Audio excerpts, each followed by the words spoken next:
Before the glorious dynasties of Shang and Zhou, the land of China was nothing but chaos, where the Yellow River raged like a furious dragon, sweeping away villages, crops, and even the faith of humankind. Across the northern plains, hundreds of small tribes wandered through mud and mist, living by hunting and herding, then slaughtering one another for every patch of dry land. Beneath the gray, moisture-laden sky, the sound of ancient bronze drums rose among misty villages, heralding the dawn of a new era, though no one yet knew its name. In that age of turmoil, a man stood in the midst of the Yellow River's floods. He was called Yu the Great, the one who carried on his father's will and took upon himself the sacred task of taming the waters, laboring 9 years without returning home. From the hem of his robe, clumps of earth fell, tracing lines that would become the earliest map of mankind. In the dim light of dawn, he pointed toward the horizon, to where the rivers met, where the waters must be guided so that the people might live. There, the first form of human power over nature began to take shape, not through sword or spear, but through wisdom. In those days, within the nascent court of Emperor Yao and Shun, people still believed that the world belonged to the virtuous. But the times had changed. When the floods rose to their very doors, virtue alone could not save the people. Only strategy and strength could. Yu the Great, following in his father's footsteps, gathered a corps of men to tame the waters. He journeyed across the 9 provinces, carving channels, raising embankments, reshaping the river's course. From those footsteps, a new idea emerged, that a man could rule not by inheritance or grace, but by merit and might. Across the mist-laden fields came the calls of laborers, the bellow of oxen, the echo of chisels striking stone, mingling with the wind. One summer morning, Yu pitched his camp amid the plains. Kitchen smoke curled upward, blending into the first rays of sunlight. That image, a man standing upon the mud, his gaze cast far ahead, a map of rivers in his hand, was the opening frame of Chinese history. In the distance, the banners of the San Miao, Juli, and Yuhong tribes fluttered, storms waiting to break. The elders would later tell, on the day Yu completed his great work of flood control, the sun rose from the east, its light shining upon the river's surface, reflecting his form in 2. One as a man, one as a king. From that moment, the world had its first ruler, and the first dynasty was etched into memory, the Xia.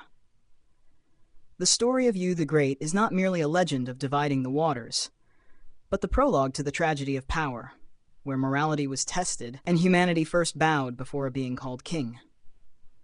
From that dawn of light, the shadow of ambition and desire began to take shape, foretelling that the history of China would never again know peace. A thick morning mist covered the plains of the Yellow River, where the floodwaters still refused to rest.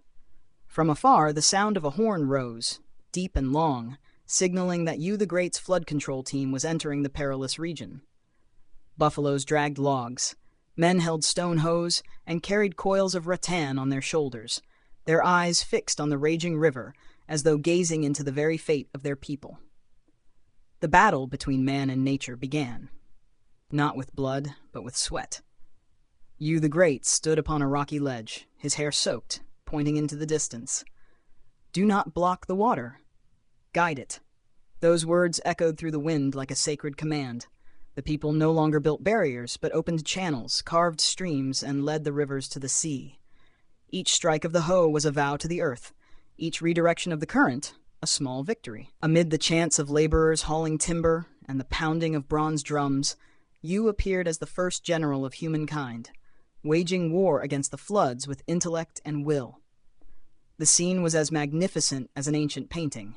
Mountains were cut open, rivers redirected, the earth split into flowing paths of water. On both banks, people lit fires to celebrate the night the waters were tamed. The light reflected on the golden river, shimmering like stars. In that glow, Yu said nothing. He simply watched the calm current, his fists trembling slightly. He knew that from this moment on the world would look at him differently. The man who could master nature could also rule mankind. When the floods subsided and the land dried, the people hailed him as king. Before the multitude, Yu stepped onto a stone terrace. The evening light fell upon his mud-stained robe, banners fluttered, and drums thundered like the sky itself. That coronation had no golden throne, only the earth and the heavens as witnesses. Yet it was the very first enthronement ceremony in Chinese history.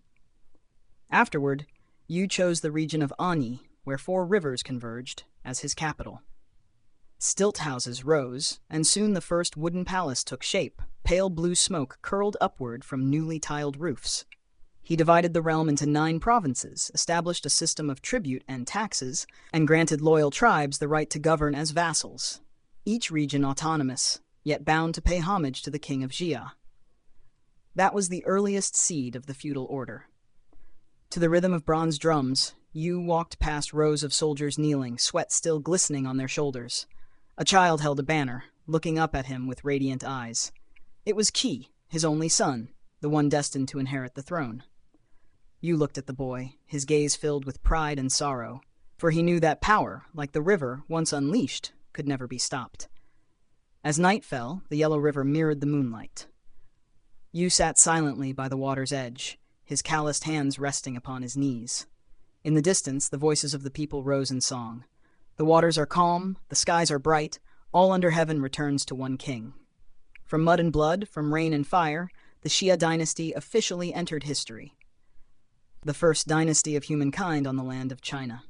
After years of meritorious rule, Yu the Great aged swiftly, like a tree trunk weathered by the floods. His hair had turned completely white, and his eyes had grown deep and shadowed from countless nights of watching the rain and the waters. When his illness worsened, the courtiers pleaded with him to restore the old tradition of abdication, to choose a virtuous man, and pass the throne to one worthy, as Yao had passed it to Shun. But Yu remained silent, gazing out at the calm flow of the Yellow River. In his eyes, his son Qi was practicing swordsmanship in the courtyard, his stance upright, his gaze sharp as steel. That night, under the dim light of an oil lamp in the great hall, the ministers knelt around the sickbed. Sweat beaded on their foreheads, and the bitter scent of medicine filled the air. Yu spoke softly. The realm no longer belongs to one man, but to the bloodline that can preserve it. Those words, light as wind, cleaved history in two. The next morning, the court bowed low and proclaimed Qi the new king. The ceremonial drums resounded without pause, blending with the sound of summer rain falling upon newly tiled roofs. From that moment, the sacred ideal of abdication, the symbol of ancient moral rule, was replaced by lineage and power. The Xia palace was no longer the same. Tall walls, sealed gates, guards patrolling under red torchlight. Inside, flutes and zithers mingled with the hushed murmurs of ministers and secret council. The tribal chieftains who once received lands began to tremble. If the throne can be passed to a son, then tomorrow he can strip my land away. Such whispers spread like poison through the cold corridors. One morning, grim news arrived. The Yuhong tribe, once Yu's ally in taming the floods, had risen in rebellion, refusing to submit to the new king. Qi did not hesitate. He ordered the mustering of the great army. In the courtyard of the court, war drums thundered, banners whipped in the morning wind. Generals knelt on one knee, the light from bronze pillars gleaming upon their stern faces. Qi's eyes blazed, the eyes of the first monarch to inherit the throne by blood, not virtue. The battle against Yuhong was swift. Xia's armies swept across the plains like a storm. Flames of war painted the night sky red. When the Yuhong tribe fell, Qi entered their camp, his cloak billowing in the wind, firelight glinting off the sword damp with sweat. He said nothing, only looked toward the capital, where the bronze throne awaited him. That night, the court held a grand banquet to celebrate victory.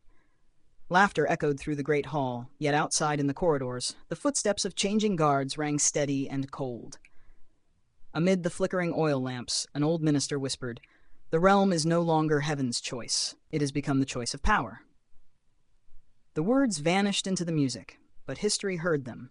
From that moment, the Xia dynasty officially entered the age of hereditary kingship, and with it the shadows of intrigue, rebellion, and blood began to seep into every stone of the royal palace.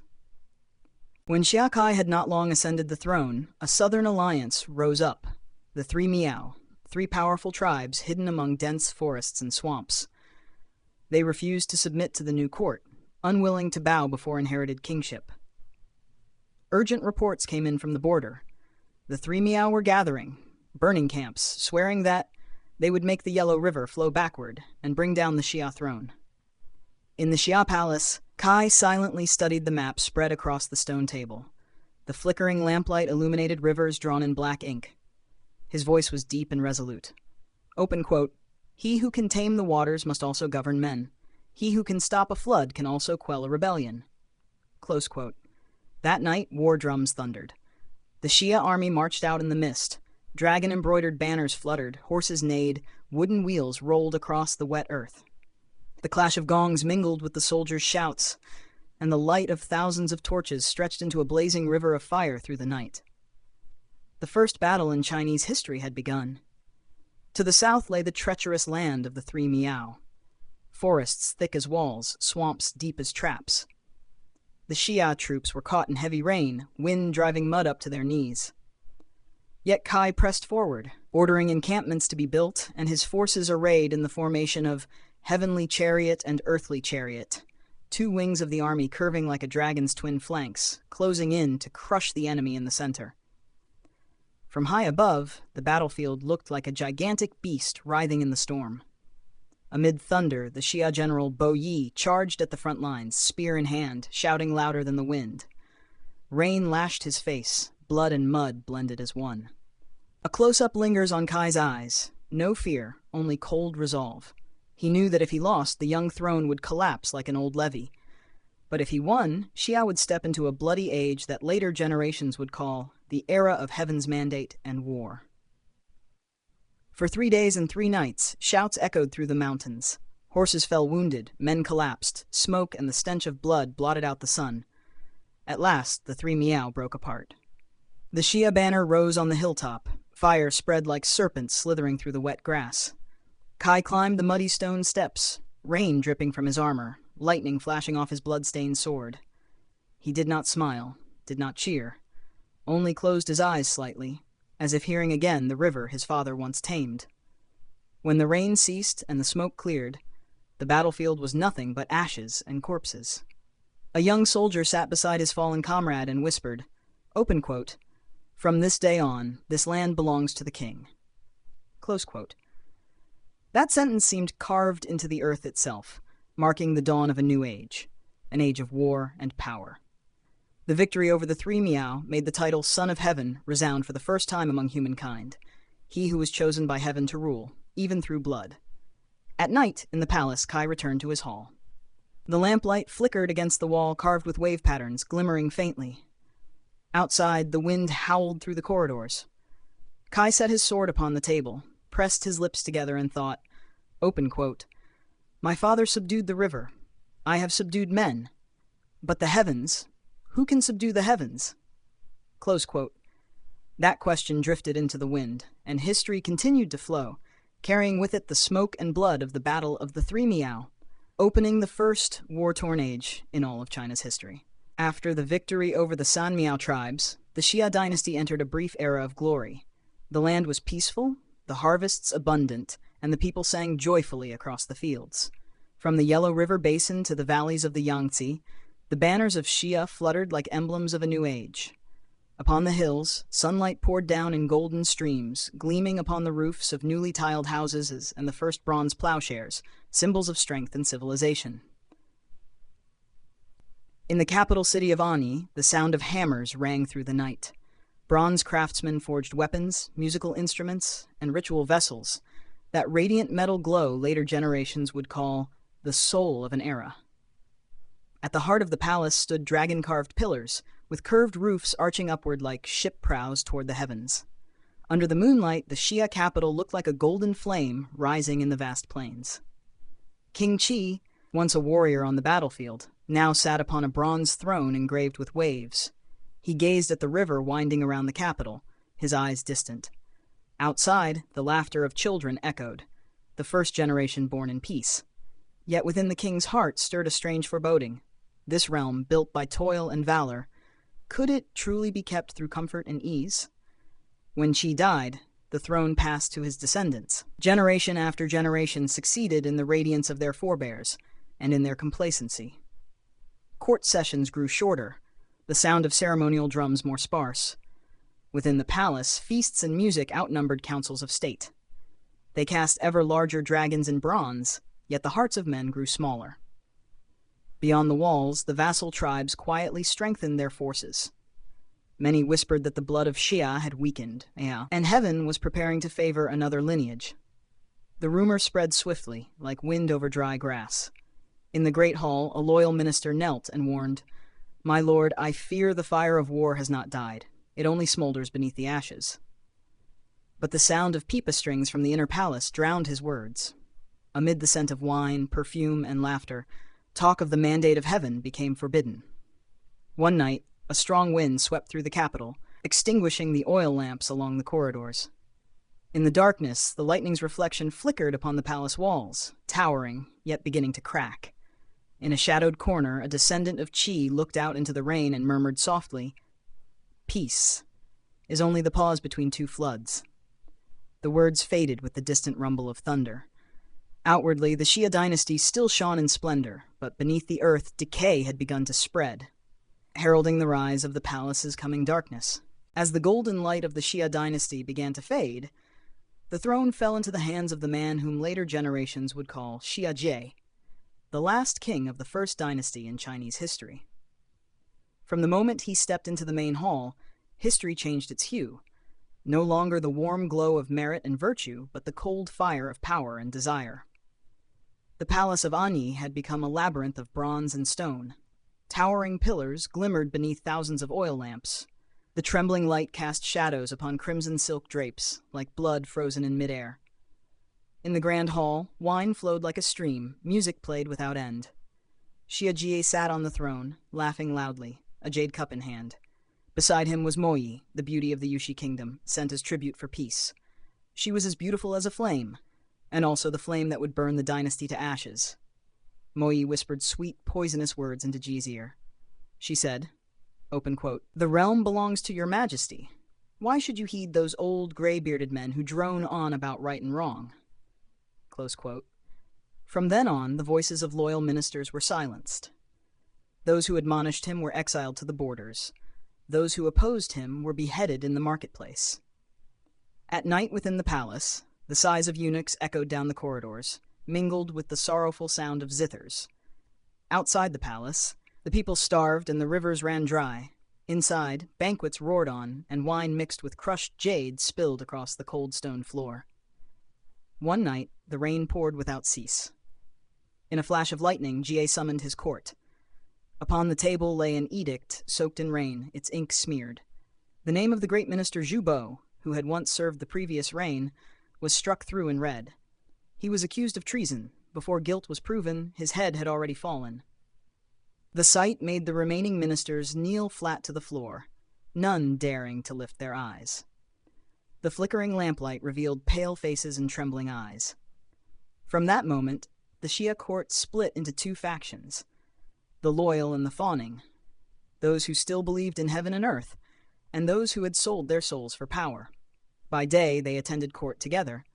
By night, they sat across from each other in darkness, listening to the rain fall upon the palace roof, each drop counting down the days to their doom. On one such night, a faithful minister named Ziqi secretly wrote a letter to admonish Xia Ji. But when the letter reached him, Jie merely laughed, crushed it in his hand, and threw it into the fire. In the blaze, another decree had already been written, Ziqi, traitor. The flames roared higher, illuminating Moyi's face, half light, half shadow, her eyes reflecting the fire like blades of steel. In the inner palace, laughter and music continued, yet the corridors of the court had begun to crack.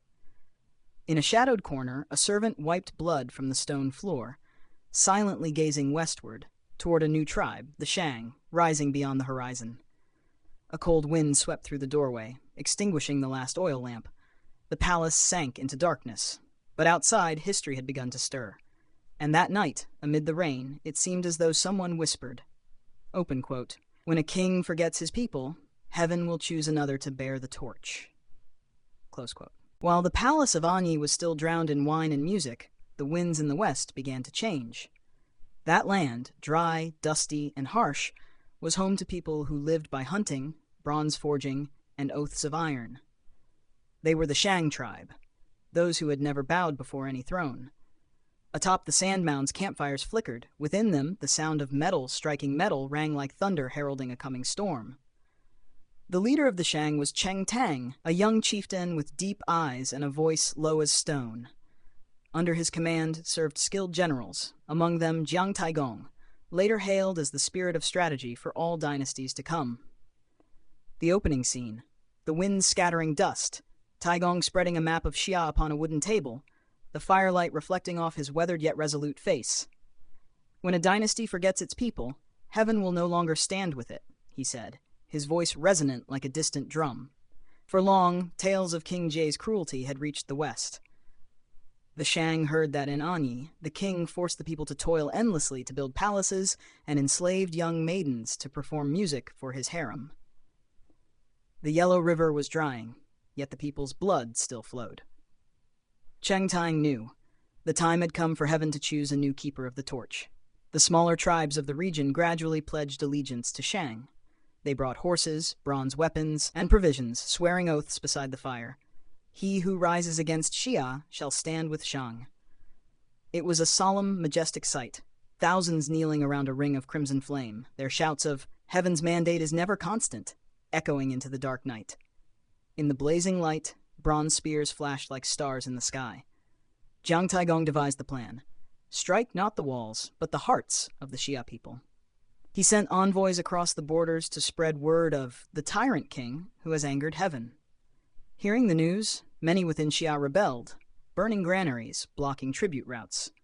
Reports reached the palace, but King Jie only scoffed, lifting his wine cup and saying, "Heaven's mandate lies in the hands of him who holds the jade, not in the mouths of those who preach virtue." While the Xia court reveled in feasts, Cheng Tang began to move his forces. They marched by night, without drums, only the rhythm of hooves and the steady breath of warriors. From afar, the moonlight gleamed upon the lines of bronze spears, like a river of metal flowing through the desert. One night, in the Shang encampment, Taigong gazed eastward, toward the faint glow of the Xia capital still flickering beyond the mist. He said to Cheng Tang, "So long as the lamps in that palace still burn, the people shall know no peace. Let this western wind blow them out." That sentence, soft yet thunderous, carried far and wide. From then on, the western wind became the symbol of rebellion, the storm destined to sweep away the rotten golden splendor of Anyi. And across the western desert, the neighing of horses rose like the first battle drums announcing the end of humanity's first dynasty. That summer, the sky unleashed a storm unlike any ever seen before. Thunder tore the heavens apart, rain poured down in torrents, and in nature's fury, the fateful war between Xia and Shang began. It was said that on the night before the battle, black clouds blanketed Anyi, and the wind howled around the palace like the cries of vengeful spirits demanding retribution. In the grand hall, Xia Jie donned golden armor, the torchlight reflecting off a face hard as stone. He still believed heaven stood by his side. On the wall hung an old map with frayed edges, the red-marked lands of rebel vassals spreading wider each day. Yet Jie only laughed and raised his cup of wine. Open quote, "Whoever dares oppose me, opposes the mandate of heaven itself." Close quote. Outside, the drums of war thundered. Cheng Tang had led his army to Mingtiao, a waterlogged plain destined to become the tomb of the first dynasty. The white banners of Shang fluttered amid the rain, and thousands of torches burned red like falling stars upon the earth. In the distance, the Xia troops formed their ranks, bronze armor smeared with mud. The ground was swampy, horses stumbled, fire and water merged into one apocalyptic scene. Cheng Tang rode at the forefront, his iron helmet tilted forward. He gave no rallying cry, only raised his sword high. A bolt of lightning split the sky, illuminating his calm yet unyielding face. Beside him, Jiang Taigong tightened his reins, eyes fixed ahead. Open quote, "We need not heaven, only the people. When the hearts of men have turned away, even emperors must fall." Close quote. The horns blared, echoing through the storm. Two armies clashed like colliding floods. The clash of swords and shields, the neighing of horses, the screams of men blended with the roar of thunder. Above, black clouds churned, lightning flashed upon blood and water. From a wide view, the battlefield looked like a sea of red beneath a gray deluge.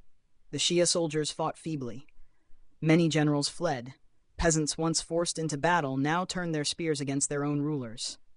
Xia Jie saw the Shang banners advancing, step by step, closer and closer, like the shadow of death itself. He roared, spurred his horse forward, and swung his sword, flashing bright. Yet that gleam was only the final lightning of a dying king. By midday, the sky cleared strangely. The storm subsided, but light rain still fell. Across the plain of Mingqiao lay the tangled bodies of men and horses. The Xia banners lay broken, scattered by the wind. Jie was captured alive, his armor torn, his hair matted with mud. When brought before the field, he still laughed hoarsely. Open quote, "If heaven created me, why did it also create Tang?"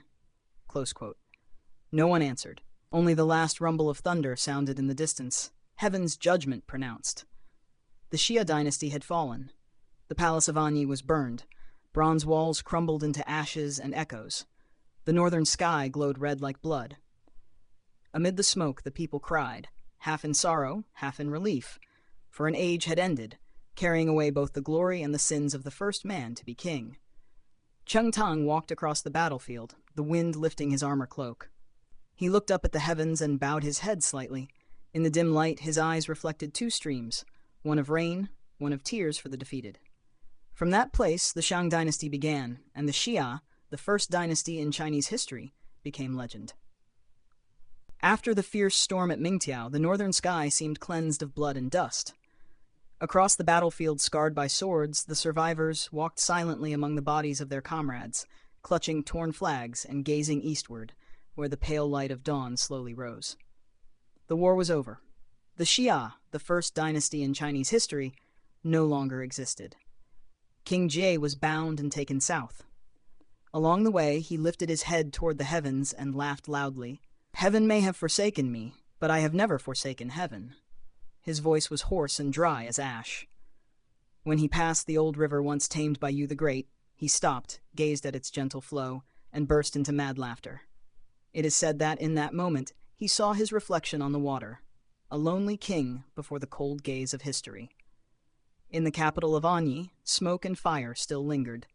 The bronze walls had cracked and collapsed piece by piece. Crowds of people poured out of the ruined city, carrying children and bundles on their shoulders, their tears mingling with the dust and ashes. Many paused before the remnants of the great hall, lit one final stick of incense, and bowed. None could recall clearly the face of the first king, yet all knew that from this day forth, heaven and earth had changed their order. Amid the ashes, later scholars would say something remained. The early Tu culture, once the center of Xia's power. The palace foundations, the fragments of bronze and jade ornaments, and traces of ancient rituals revealed that this was once a place of brilliance, of structure, of understanding what power meant. It was proof that Xia was not mere legend, but the first step in the making of Chinese civilization. When Cheng Tang ascended the throne, he did not order Jie's execution. He said, "He who loses virtue destroys himself. To kill him further would only stain another's hands." Those words echoed through the newly built Great Hall, like a bell tolling the dawn of a new era. The Shang dynasty had begun, yet the shadow of Xia still lingered in the sky. Over the ruins of Anyi, the wind swept through broken corridors and jagged tiles. If one listened closely, the sound of that wind was like distant drums, the drums of Yu the Great controlling the floods, of Qi subduing the Sanmiao, of Jie defying the wrath of heaven, all merged into one, dissolving into the air like a single reminder. No dynasty endures forever, only the river flows on. And thus, the Xia dynasty came to its end, not with the cheers of victory, but with the dry wind blowing over ashes. Yet from those ashes, later generations found the light of their ancestors, the will to govern, the thirst to conquer, and the eternal tragedy of human power. More than 4,000 years have passed since the fall of the Xia dynasty, and the dust of time has covered all that remained. Yet beneath the earth of the Yellow River, fragments of pottery, pieces of bronze, and the foundations of palaces at Erlitou still whisper the story of a dynasty that once truly existed. Later generations may not know what Yu the Great looked like, but they know he tamed the floods and established the first order of humankind on the land of Huaxia. Modern scholars are divided into two schools. Chinese archaeologists, especially those from the Institute of Archaeology of Cass, believe that the Erlitou site was the capital of the Xia dynasty, dating from 2070 to 1600 BCE. In the ancient layers of soil, they found palaces, bronze foundries, jade artifacts, and musical instruments, signs of a civilization with clear hierarchy and structure. These are the earthen witnesses to a legendary tale. But in the West, many historians remain cautious. They argue that Xia may only be a collective memory, a symbol rewritten by the Shang and Zhou peoples to legitimize their own mandate of heaven. They ask, if Xia truly existed, why are there no inscriptions, no written records from that time? That question still hangs in the air like a distant echo of history, filled with both doubt and reverence. In the year 2000, the Xia Shangzhou Chronology Project was launched on a national scale, gathering hundreds of scientists to measure and determine precise dates. After 2 decades, the results concluded that the Xia Dynasty existed from about 2070 to 1600 BCE. Yet scholars continue to debate. The dates may be correct, but was it truly Xia, or merely a pre-Shang era, a nameless dynasty later given a name by posterity? Then, in 2016, a group of geologists discovered evidence of a catastrophic flood at Jishi Gorge, a real deluge that occurred around 1920 BCE, coinciding with the legendary time of Yu controlling the floods. For the first time, myth and science touched hands, like 2 rivers meeting between the realms of the real and the imagined. People realized that perhaps the legend was never false. It merely spoke in the language of dreams. Today, standing before the artifacts in the Erlitou Site Museum, visitors see bronze spears gleaming under the lights, shattered jade pieces glimmering, remnants of the memories of the first emperors. A child asks his father, "Did the Xia dynasty really exist?" And the father simply smiles, open quote, "If mankind still remembers their name, then they still exist," close quote. And indeed, in the Chinese consciousness, the Xia dynasty is not only the first dynasty, but a symbol of the origin of power, of humanity's desire to conquer nature, and of the eternal tragedy of those who hold authority. From the moonlight on the Yellow River to the stone steels in the museum, from the legend of Yu the Great to the works of archaeology, all converge into a single grand symphony, where myth and history merge into one continuous flow. As the camera pulls back from the Golden Plains, we see the Yellow River still winding quietly around the ancient land. Under the evening light, the water reflects a red hue, not the red of war, but of memory. And upon the river's surface, if one listens closely, one can still faintly hear the echoes of Yu's bronze drums, the shouts of the 3 Miao, and the dying cry of Shaji amid storm and rain. All of it, a gentle yet eternal reminder, open quote, "Dynasties may fall, but the dream of building a nation endures forever," close quote.